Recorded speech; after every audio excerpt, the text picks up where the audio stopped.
When conflict occurs and when different sides emerge, it's no wonder that you've got people who are very passionate, very emotional, headstrong, and it takes a certain skill set to be able to get in a room and make everyone feel like their position is worthwhile and can come to a consensus for a problem in the community, a disaster in a city or town, or in policymaking at the state and local level.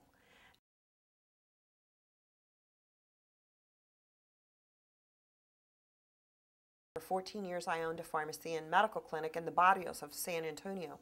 And there was a parish priest that came to me and said that the children were staying at the church at an asphalt parking lot because the park had been flooded several weeks before and nobody had fixed it yet, and wanted to know if there was a first aid kit that I could give him so that when they fell on the asphalt that he would have something to clean them up.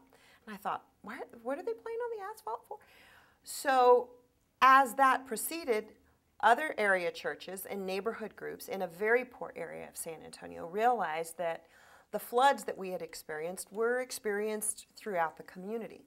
And great plans were made to restore the parks in more affluent parts of the community, and yet no budget was written, no survey was taken to those people who live in the highest poverty area, who don't have nice little clubhouses, and that community park is probably the only safe place for the children in that neighborhood to play.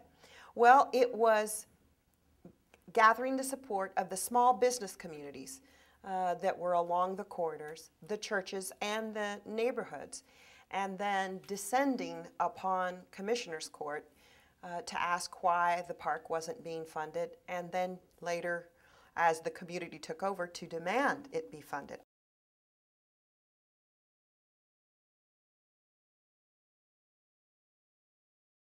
I learned a critical lesson then, is that people taking authority for their own condition really gets the best results, and that works better if it's all sectors of the community, the educational, the faith-based, and the business, that go forth to a government entity and said, we really would like this to occur.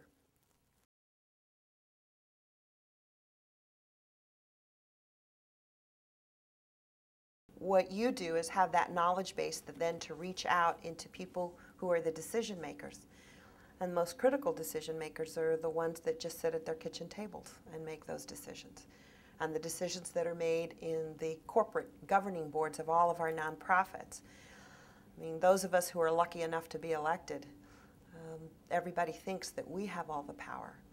But it is really, the power lies within the community. Within the very basic structure, and then to work with those who are in decision making so that together we can improve the quality of life of the people who live in our towns and cities. Thank you very much.